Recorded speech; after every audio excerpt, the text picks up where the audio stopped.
Hello guys, how's it going? My name is Dalaran. Today we have a new event for Torghast, so we'll be trying it out. I recently got a paladin up and running to level 16. Just got some very basic gear from the auction house, some stuff that was crafted. Just enough to be able to get my Torghast done because, you know, you have to be grinding that soul ash. And today we'll be taking a look at the new event available for Torghast, signified with these flames, I guess. The event itself is called Unbridled Darkness. Unbridled Darkness has been unleashed upon Torghast, Tower of the Damned. So in this video, we'll be taking basically a fresh character that just got to level 60 with some very base gear and trying to see if Unbridled Darkness makes it easy for us to get our full completion run, and also check out the event, see if it's fun, see if it's any cool. It's supposed to be something different, but not as, I'd say, unique as some of the other stuff. It's simplistic, but could be still pretty good. We're going to be doing this as a red paladin. I think like Prot would just make things way too easier, and we'll be starting off with Mordegar since it looks like they have fixed the soul ash thing with Torghast with the 905 reset, at least on an A. You actually couldn't get soul ash for finishing these, so people would run through the whole thing, take it maybe 30-40 minutes and not get anything. First power we get is going to be the new one. Release the darkness for 30 seconds, causing you to become completely unable to view your surroundings. While under this effect, your damage and healing is increased by 75%, and your movement speed is increased by 30%. 60-second cooldown. So when we take it, we get an extra ability. And the thing is, what this does, I haven't got to try this at all, but this is what it does.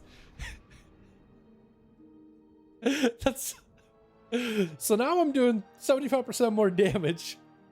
I'm faster on a map that has bridges and you could just literally fall off. I can still see enemy health bars. And that's it. Apparently I'm doing a ton of damage with it though. But it's literally Demon Hunter the experience. Oh god, are they in front of me? Oh god, oh no, this is not going well anymore. Okay, the darkness has lifted. So this is a really weird one.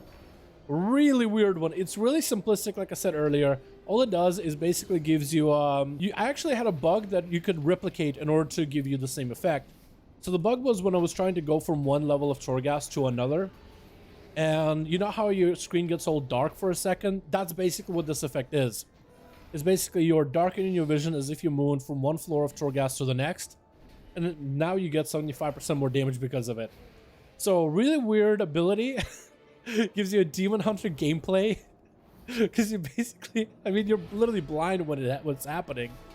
So we're gonna try to see if we can get through this Torghast done, and we'll try to see if we can use this blinding effect to see if it makes any of this Torghast easier.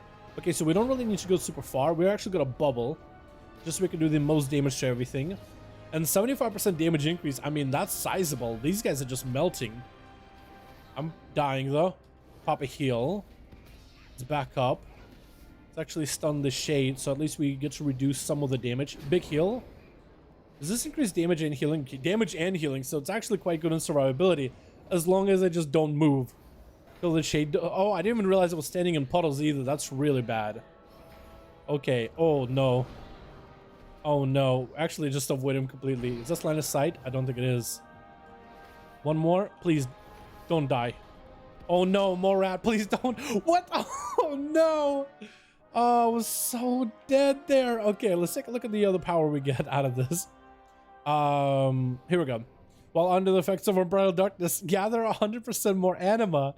That's cheese. Okay, we are gonna take everything that modifies this power, just for the sake of seeing what other modifiers we can get. But man, that was really bad. I do need to get myself a, I think an orb, where I can gain absorb. Oh my god, you're back. So I basically can absorb all these puddles. So if I'm, let's say, standing and fighting a bunch of enemies, I'm not going to be melting to them constantly while standing in puddles, because that's going to be really, really bad. Next power we can pick up is while under darkness, your time flows 30% faster. So that's actually cooldown reduction, which is really good for a paladin, since, you know, quite a good portion of my gameplay is cooldowns, waiting for abilities to come back. There's darkness here. We're actually gonna go buff ourselves up with a, oh wow, oh, the cooldown reduction is awesome. Big AoE. Can I heal myself? Okay, I don't know where we are. We're just kind of walking blindly. What enemies are these? Okay, can I pull them by themselves? Okay, I can't. Wait, yes I can. He walked up. Oh my god, this is so weird. This is such a weird one. At first, I was like, you know what? This is probably going to be kind of lame. All it does is darkens my screen. But it kind of makes the game scarier in a way, because I know that I'm like a few hits away from, you know, putting myself in real bad danger. That is a lot of enemies over there, for example. We're going to use it here with big AoE, huge damage. Cooldowns. I think where I'm walking is okay. I think the enemies are on top. Okay, we got to get a heal. Immediately healing. Healing. Open our map so we know where we're going. Okay, it looks like maybe I'm going up the stairs. Okay, I am going upstairs. Can I hit him? No, I can't. This is actually like... Wait, this is so weird. This is actually blind gameplay here. This is so weird. This is going to take a bit to get used to, but I feel like if you're someone who has a lot of gear, this really wouldn't be that bad. I could totally see myself using this on my main rogue, right? Just skip all the mobs, go to the final boss, pop the Unbridled Darkness, and just go through my rotation if I'm right on top of the enemy, as long as they don't, like, walk away from me. All right, we have here another Dread Soul Shade, so we're gonna walk on top of him, buff ourselves up, stun him as much damage as we can. Even more hits. I mean, the 75% damage, you really do get to feel it with how much health I have, which is not a lot at all. And we can also go for even more damage. Oh god, that was weird. Duration of Unbridled Darkness is increased by 5 seconds. Do I actually want to do that? I almost want to go Mastery so my my damage is a lot higher. But I think I have to take everything that makes our Unbridled Darkness last longer and everything that buffs Unbridled. So we're gonna go with that. Oh my, this is so weird. Even more Phantasma while we have Darkness up. I guess we'll take it. While under the effects of Unbridled Darkness, you lash out nearest enemy or player. Oh, okay. Wow. Every 2 seconds for 4,000 shadow damage. That could be cool. While under the effects of Unbridled Darkness, you have increased dodge chance. I'm gonna go with the lash out damage. I think that could be really cool with other players. You're just kind of in the dark. You don't know what's happening. It's like a horror game. You don't know who is around the corner. Okay, we can slowly approach forwards. Looks like we're okay. Oh god, that is so disorienting. Now we are on a chain. Definitely not gonna use darkness here. I don't care how weak my character is. We are not using darkness on this chain. This is certain doom, 100%. All right, we have full damage here, ready to go versus the mob. And hopefully we'll start attacking him instead of Crowman. Oh man, that boss died so quickly. That really was not an issue at all. That's a lot of Phantasma. Oh god, Crowman, I'm so sorry. I'm beating you up. Okay, so from the vendor, we can get a couple different powers, and let's take a look at everything that modifies this darkness ability. While under the effects of Unbridled Darkness, your maximum health is increased by 40, which could be really good for survivability. While under the effects of Unbridled Darkness, release a wave of magic every 1 second, inflicting shadow damage to enemies within 10 yards. Because you have 25% increased dodge chance, we saw that earlier. Your attacks have a chance to cause dark explosions to inflict shadow damage to you, as well as blind enemies within 5 yards of your target for 6 seconds. That could be good against bosses constantly blinding them. Damage done is increased by 100 if you're an ally within 5 yards of both under the effect. So you need to have an ally with you that also has same effect. So that's interesting. You and an ally within 5 yards of both under the effects heal each other. Wait, this could be really good in groups then, huh? And I am going to go for the blinding ability because I think that'll be really good for bosses to do shadow damage to them over time and blind the enemy. You have 20% increased mastery and crit chance. Yo, we have to go for it. So we are trying to become the strongest while inside of darkness. We have extra health, a lot more damage, cooldown reduction for days, lots of Phantasma that we can gain. So utilizing this as a cooldown for us in a sense, together with wings and other abilities, is probably going to be the priority here. Okay, so if we go for the bubble ability, we would drop all these guys and draw them all on top of each other. And then we go into darkness. Oh my goodness. Wait, this is insane. Everything just melted. Okay, I'm just gonna follow more health bars while we have it.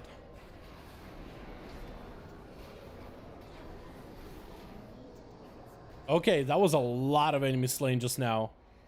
Okay, that was a lot. Everything happened.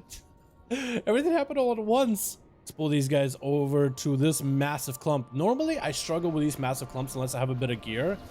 But here, I think we'll be okay. We have self-heal.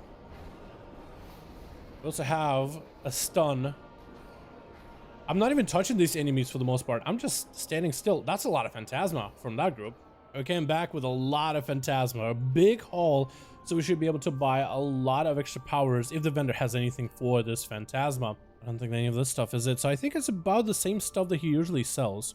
So we got extra health, we can go for extra waves of damage, a dot with a blind as well. I would like to play with these two with a friend, right?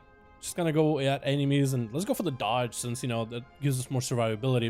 And let's try to see if we can take down the boss. We have every defensive available, so I'm just gonna try to do damage to the boss, but I'm also gonna try to survive more than anything. Oh god, he just melted. Oh no! Oh, oh no! Oh, what happened to him?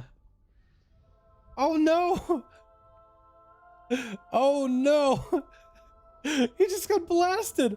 Oh wow, the wave and the flail just... Does this work off of the... I think Blessing of Summer might actually work off of the Torghast power. That was really cool. I don't know why, but I came into this event for Torghast thinking that this is going to be bottom of the barrel, the least intuitive, least interesting event we could have. Just screen goes black and all you can see is health bars and you do a little bit more damage and healing. But it actually ended up surprising me by how much fun that was, because it felt like I was having to use my other senses in the game besides just where I am, like health bars, and if I'm taking damage, look at my buffs and debuffs, see what's going on, in order to kind of figure out where I'm at in the game every time this is happening. Also, trying to do a run on Torghast without this power was so much slower on new character, so if anything, this event is definitely great for any of you guys that got some new ults, maybe for patch 905, and are trying to get your soul ash done. I think this will be even better for any of the casters, since you don't really need to do as much. You just stand still, plant your feet, and just blast spells at the enemy, whereas melee you can actually get yourself into trouble having to walk around. I have yet to fall off using this ability, but I've been really close to doing so. I actually found this surprisingly more fun than I thought I would, and this was kind of a cool event, and I'm glad I was able to share with you guys. Definitely very disorienting, but very enjoyable. I think it could be super fun with friends, maybe in the Discord call, using all these powers together. Definitely better than I expected. But anyway, thank you guys so much for watching this video. Be sure to like, subscribe if you want to see more. Thank you all so much for watching, and I'll see all of you in another video.